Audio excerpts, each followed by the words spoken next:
Local Legends is about people, places, and history from Fairfield and surrounding areas that have achieved legendary status. We have an amazing community and are proud to share it with you. We hope you enjoy. Welcome to Local Legends. I'm your host, Tony Wade. And today we have a gentleman with me who, if I had to introduce him and say all the things that he'd done, I would need a whole bunch of commas. So, but one of the things he is an Armiel High School legend. He's an NFL legend, and he's a humanitarian legend as well. And that's Mr. George Martin. George, thank you so much for joining us today. My pleasure, Tony. Thank you for having me. Now, you didn't grow up here, right? I mean, you weren't born in Fairfield, right? No, I was born in Greenville, South Carolina. My dad was in the military, so civilian service. So he was transferred a couple of times, and from South Carolina to Atlanta, Georgia, and eventually out to Fairfield, California, where I grew up since the 6th grade. Okay, and when you got here, what was it like in terms of the difference between where you had lived? It was, first of all, it was a metropolitan area for me because I grew up on a farm and it was very isolated, and we didn't have neighbors, and it was pretty poor. We were sharecroppers, so it was in stark contrast to moving to what we considered then a big city of Fairfield. At that time, 42,000. So it was like going from famine to feast. And now, when you got here, you said you hadn't really been involved in any sports at all, right? Didn't know anything about sports. As a matter of fact, my parents considered it a gross waste of time because they were, people who earned a living by the sweat of their brow. So being out on the farm and being out in the field and picking cotton and all that stuff, that's how we were measured as far as having a productive life, and that was the standard. And so coming out to California, where again it's a more metropolitan area, we were considered almost lazy because we didn't, go out to the field and do something that commanded our sweat glands to overload. And now you were in junior high, correct? Yes. At Dover? I was at Dover, yes. And now, so when you first started playing ball, what was the sport that really drew your attention? Was it basketball, football? Which one was it? No, it was actually football. Surprisingly enough, I played football. I'd never played football before. I didn't know anything about it. So they threw this little rectangular ball around, and they kept throwing it, and I kept catching it. And to the point where they were so amazed, they gave me the nickname Sticky Fingers, because I'd always catch the ball. So that was my introduction to sports overall, was football in junior high. And it just expanded from there to include both basketball and also tennis at one point in time. And now you excelled at sports. You just kind of took off, from the get-go. And so, but what sort of coaching did you have going back to Dover and then at Armiel? Tell me about your coaches. Well, I think that the most profound coaching I got was in high school. And that time, the gentleman who the current gym is now named after, Gary Vaughn, he was a very instrumental coach for me growing up. And then the most, I think, impactful coach that I ever had was Coach Hopkins. He was just, in fact, it was so magical for me that he considered me a part of his family, which was unheard of back in those days. There's this, African-American young lad and this white coach who had embraced him and nurtured him. And I just took to it like a duck to water because he made me feel so special. Now, do you have any remembrances of your playing days that stick out to you that were particularly memorable, that were thought-provoking, that kind of thing? Well, number one, I was I was a high school All-American in basketball, and that I'm very proud of. And I was an all-state football player, which subsequently got me viewed by a lot of colleges, and I subsequently was recruited for football, but not basketball, which kind of irked me a little bit because in my heart, I consider myself a basketball player.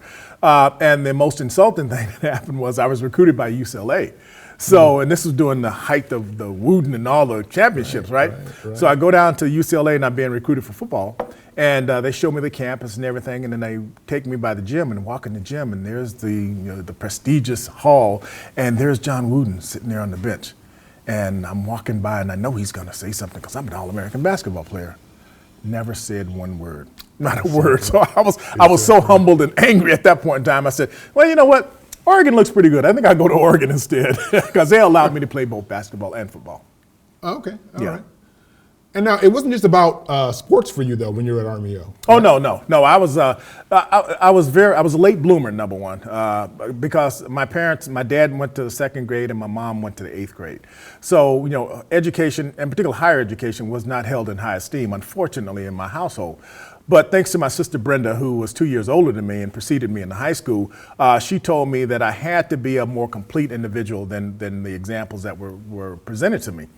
And the other thing that was such a motivator, Tony, if you recall, was the Vietnam War, which was raging. And every evening we would see the body bags and the coffins that came back, and they talked about the death count. And I was one of those prime individuals ready to be, thrusted into the Vietnam War. But fortunately, it caused me to focus on my education, and most importantly, the fact that the draft lottery came out. And I think I was 200 and something at that point in time, so I was never a draft candidate when I got to my senior year. But Bob Miller, who was also an instrumental high school football coach, said to me something that was very profound. And I think I was in my junior year going into my senior year. And he pulled me aside. He said, George, he says, you're a quintessential athlete. He says, you're one of a kind. He says, but realize this. He says, you're not a complete individual unless you focus on your education. And he said, do not, and I repeat, do not do it just for the sake of yourself. He says, you have a younger brother, my brother Doug, who's 5 years my junior. He says, you've got to set an example for the younger generation and also for those individuals around you who are looking up to you, and there are a multitude of them, and they're not all black. And when he said that, I was like stunned. He says, you've got to set an example for the multitude. And of course, going into my senior year, I was also student body president of Army High School, and that broadened my responsibility overall, and I took it very seriously. And then you met your wife when you were at Army. How'd that come about? So you did your homework, didn't you? Oh, yeah. Got to be careful what you do. Yes, I did. I met my wife, Diane, and coincidentally, my older sister, Brenda, and her older sister, Ruth, were best buddies back in those days. And so when I was a sophomore or junior, my wife, Diane, my girlfriend, well, I didn't know her at the time, she came over to my house, and we were introduced by our respective sisters. And the first time that I was introduced to her, she came over, leaned over, and she kissed me on the cheek. I don't know what happened, Tony, but when I woke up days later, I was smitten. I could So, and that was sort of my first real girlfriend. And after that, we started dating. And eventually, when I went off to college, before I left, I proposed to her. And I gave her an engagement ring. And a year or two later, we got married. And this March 22nd, will be 50 years, Tony. Is that 50 years? 50 years, yes. That's amazing. Never thought I could say that, yeah, but 50 years. That is a blessing. Yeah, it is That's indeed. an absolute blessing. Yeah, high school sweethearts. Yeah. And so you go to college. Yes. And what was that like there? It's a great unknown. It's almost like an astronaut leaving Earth and going to some place where he'd never seen, never heard, I didn't have any predecessors that had gone into that kind of environment, that venue. So I didn't get any counseling or any words of encouragement or warning. As a matter of fact, my mom kind of scoffed on it because, she was losing her son going into this environment. Right. She didn't know what to expect, But I knew that my options at home were limited, if non-existent. And so I looked upon it as a great opportunity, and I did because it was the great adventure. Now I get to go off and I get to learn out what this thing is called higher education, what it's all about. I get to be able to play sports on a higher level. I get to be able to explore my destiny. And we talked earlier about my art. I wanted to pursue my art. I wanted to be an art teacher. I wanted to pursue education. And so this was a great opportunity for me because I was going on uncharted territory for me as a Martin. And more importantly, I had to set an example for my younger brother, Doug, who was going to be following in my footsteps. And I wanted to make sure that I set a great example for him as well.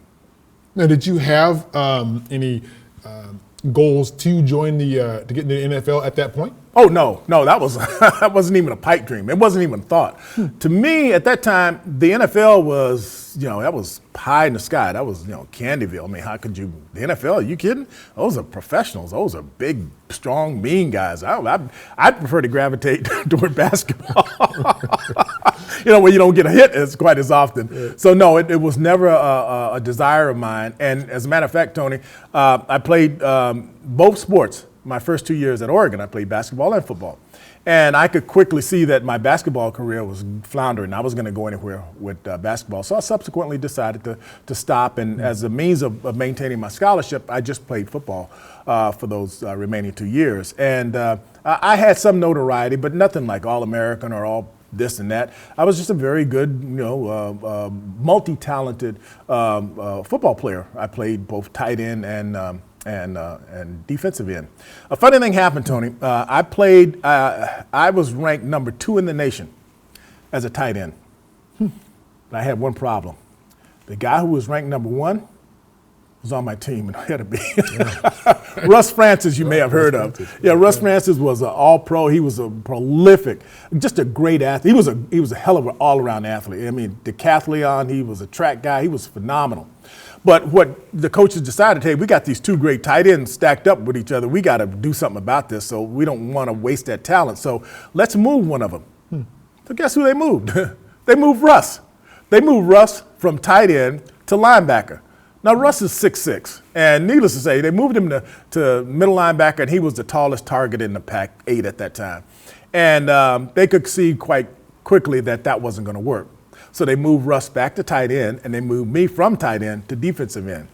And the rest, as they say, is history. And so you said you didn't have any notion to go to the NFL. So how did that come about then? Boy, you talk about fate. I had no desire, aspirations, or even inkling that I could ever be a professional football player. To me, it was unthinkable. So what happened is they had the draft back in those days. And in those days, I think it went to 13 or 14 or 16 rounds, whatever it was. It was, long. So lo and behold, I was drafted into the NFL. I was drafted in the 11th round, which meant that I wasn't held in high esteem. And I told my wife, I remember, because you have to go back for these camps. And I remember my first camp I was going back to. And I said to my wife, I said, honey, I'm going to this NFL camp. I said, I'll be back in a couple of weeks. If even that, I might be back a little sooner. And I played college football with a guy who I considered my big brother, and he was a mentor of mine. And his name was Tom Graham, and he played in the National Football League. He was 2 years ahead of me, and he was drafted in the 3rd round by the Denver Broncos as a linebacker. He pulled me aside one day, and before I went to training camp, and he said this to me: changed my life, Tony. What he simply says, George, he says, you're going to the National Football League. And if you don't make it, I'll be sorely disappointed. Man, the last thing I wanted to do in my life was ever to disappoint my big brother, Tom Graham, my adopted big brother. And I went to training camp in 1975. And Tony, I had all these illusions about what the NFL was. And the first day of practice, they all dissipated. Every one of them. I thought this was this environment where everybody was and fast and strong and smart and intelligent. It was nothing like that. Now, maybe that was attributable to the New York Giants at that point in time, but I got there and I found, hey, these are just ordinary individuals, just like myself. They walk, they talk, they good, bad, and indifferent. This is no fantastic environment. So being an 11th round draft choice in 1975, I went there. And with the belief from Tom Graham, I competed, and I made the team. But not only made the team, Tony, 1975, I was voted the Rookie of the Year for the New York Giants. Never forget it. All right, we're going to take a break, and we're going to come back and talk more about George in the NFL and about the Super Bowl.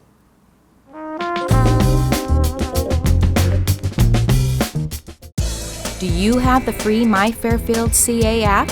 Go to your app store and simply type the name My Fairfield CA in the search window and press Get. With this app, you'll have access to multiple services right at your fingertips, including emergency services, public works issues, and water bills. So download the app on all your smart devices. Don't wait until you need it. Get the free My Fairfield CA app today.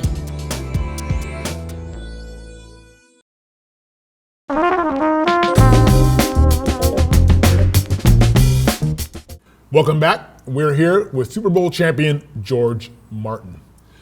Now, when you got to the Giants, you said you were kind of underwhelmed. I guess my imagination had taken over prior to me getting there, and I thought that this was much more voluminous than it was. And when I got there, and not that the Giants were a great team to begin with, but I saw that they were just ordinary individuals. And because of my, believe it or not, Tony, because of my college or my basketball prowess, it gave me an advantage. I had quickness that some guys didn't have, and I had agility and mobility that a lot of guys didn't have as natural football players. And boy, that served me well out on the football field. And boy, I used it to the max.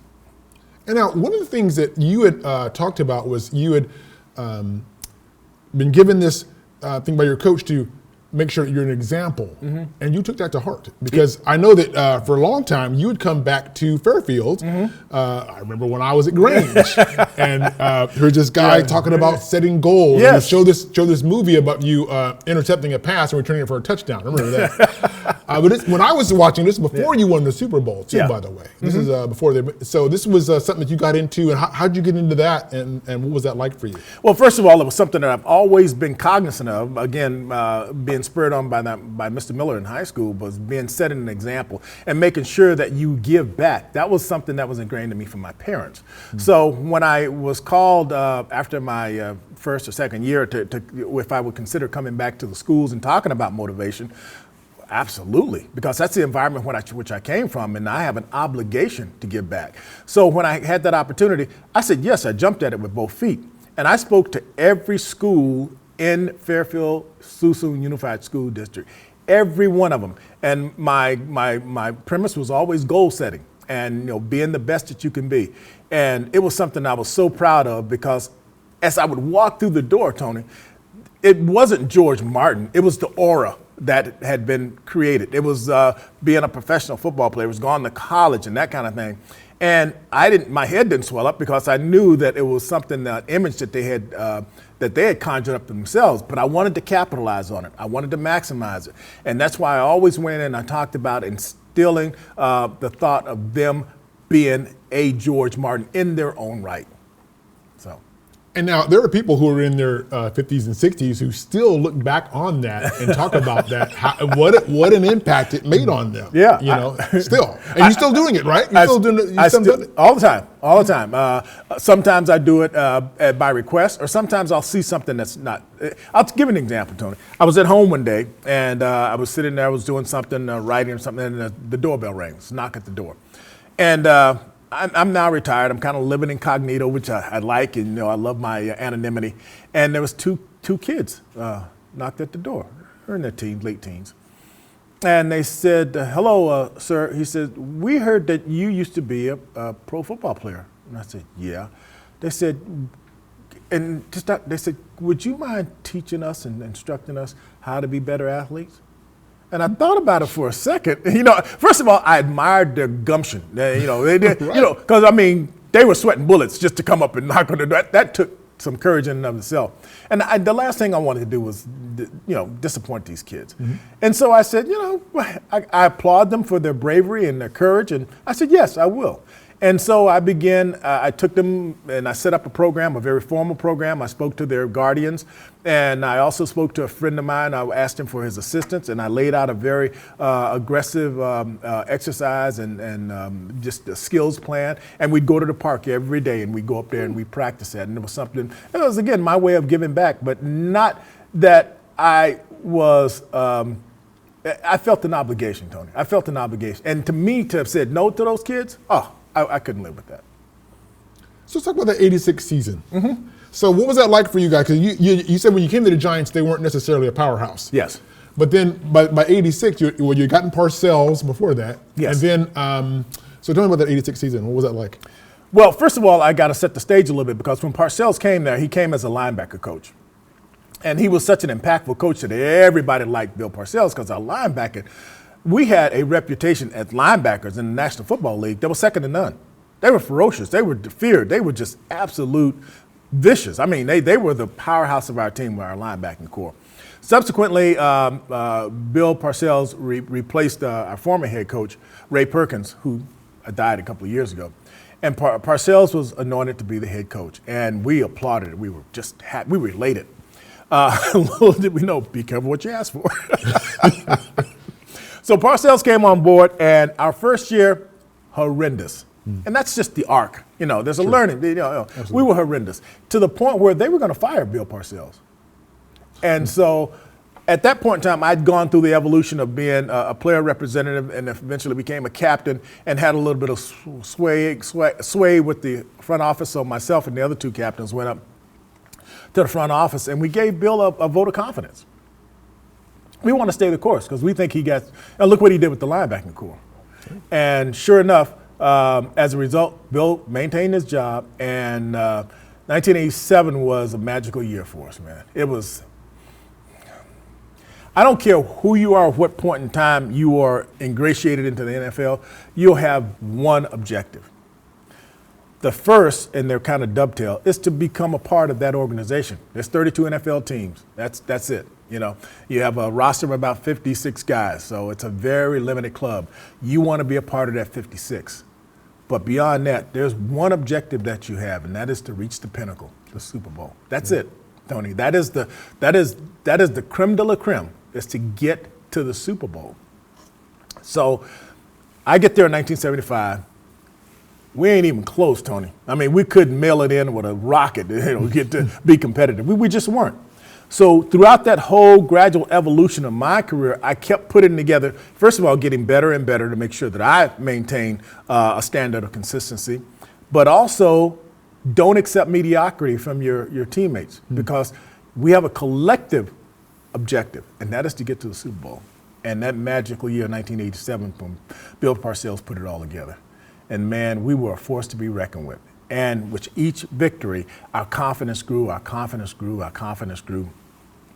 And it was a great year for me individually, and it was a great year for us collectively. And we met in the Super Bowl against a formative opponent in the Denver Broncos, John Elway, at his best. Now, we beat him earlier in the regular season. We were at home, and that's when I had that interception for 78 yards, and I'm still recovering from that, by the way, Tony.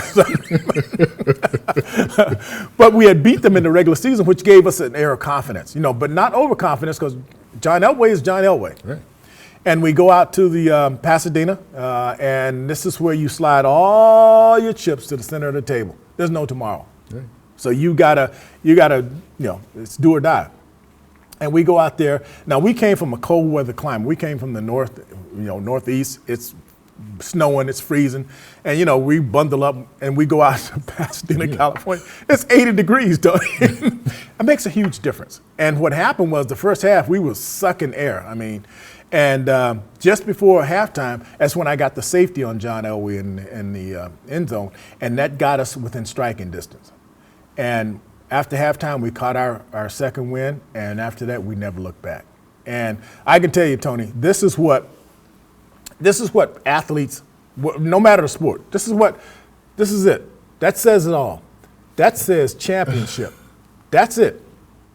That is it. That's the epitome of success in professional athletics. And for those of us who do not achieve that, there's a hole in your heart for the remainder of your life.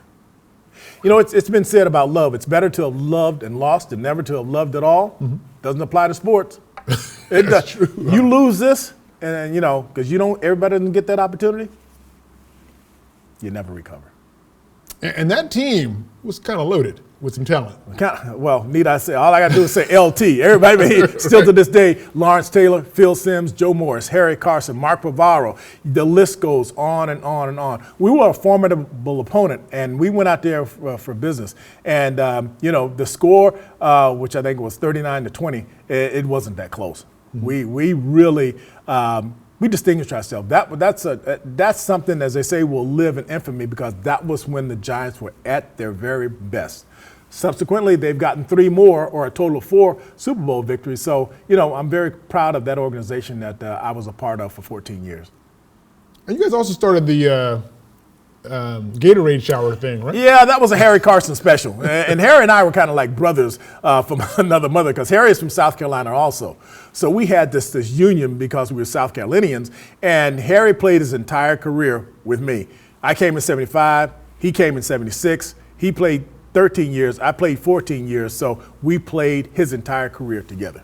And now the NFL, it's about 6, 7 years ago, they compiled a list of all the brothers who have played in the NFL. And I believe there's like 350, something like that. Yeah. But we had 2 here from Fairfield, California. So your Absolutely. brother was drafted in 76, right? Yep, my brother Doug, he showed me how it's really supposed to be done. I was drafted in the 11th round. He was drafted in the 1st round.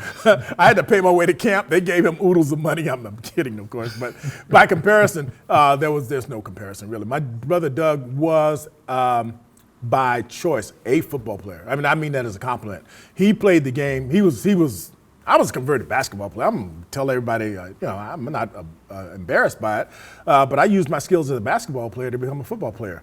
My brother Doug, he was dominating as a football player, and we both played the same position, defensive end. Right. He played it the way it's supposed to be played. Me, I improvised. But, it got me to a Super Bowl and a Super Bowl victory, and I think my brother Doug played 10 years and I played 14 years, so very happy with both of our careers. That's amazing. Yeah. And now I do want to talk about your book and about your journey for 9/11. Tell me about that, how that started, and why you wanted to do that, and some about that. Well, we already touched on it, Tony. I talked about my humanitarian efforts to try to save the world, and I tried all of my life, and especially all of my career on the East Coast. And I can recall my transition from the NFL to real life was a smooth transition. And I stayed there in New York, and I wanted to continue to have my impact there. And so I remember I matriculated into the business world. I was a vice president of human resources for a commercial printing company called Tanner Graphics. And I remember I was on the road. I traveled one fateful day, and I was flying back to New York. And the night before I flew back, I decided, I got in late, so I said, I'm going to sleep in tomorrow morning, because I just got in late and I was a little bit tired. And as I was in bed, my wife woke me up. She says, honey, you got to wake up. I said, why? What's up? She says, a plane just flew into Trade Towers. I said, you're kidding. She said, look. And she woke me and I looked, the second plane hit the second tower. Tony, I can't tell you the emotional feeling that engulfed me. But at that time, I felt almost like a native New Yorker. My entire career was back there on the East Coast. I lost friends in that. I lost a neighborhood kid who was like a little family member to us, who was a friend of my son's, died. He was at the point of impact in the tower. And that broke me. That really broke me. See those towers coming down, it really, it never leaves you. It never leaves you. But to see the natural instinct, Tony, boom, flight, people, you look carefully, you see what the hell are they doing? They're going toward who is that? What? Those are the rescue and recovery workers, first responders, who were going toward the disaster in order to save lives. That spoke volumes to me. And years later or months later, when they start to develop those illnesses, those respiratory diseases from inhaling all of that soot and the smoke, there was a need, there was a cry to help them. And I felt a burning desire. That was my responsibility to say, hey, I've given back in small quantities all of my career, all of my life. Here's something that I can make an impact on using my celebrity that they gave me in order to help them. And with that, a journey for 911 was born. That saw me walk from New York City all the way to California, 3,000 miles, raised over $6 million for their care. That is amazing. And then you wrote a book about it, too. Then I wrote a book about it, because Tony, I grew up in the segregated South for a while, and I had these apprehensions about what the world was all about. I've been to all 50 states, but I wanted to be able to take a micro trip across and meet people individually, up close and personal. The best thing I've ever done in my life as an individual. And meeting these people on a daily basis, Tony, I could talk to you forever, reaffirmed my belief in humanity. Some of the greatest stories, and one day you and I'll have lunch and I'll tell you about some of them, but it was great because there's a great America out there. It's sometimes shaded now because of the political infighting and bickering, but there are people out there that believe in the red, white, and blue. Well, George, you have been an inspiration to so many people. I really appreciate you coming here today. I want to thank you for all that you continue to do in helping people to set goals and to achieve their dreams. Well, Tony, thank you very much for illuminating and allowing me to do so, buddy. It's a privilege. Thanks for watching. Join us again on Local Legends.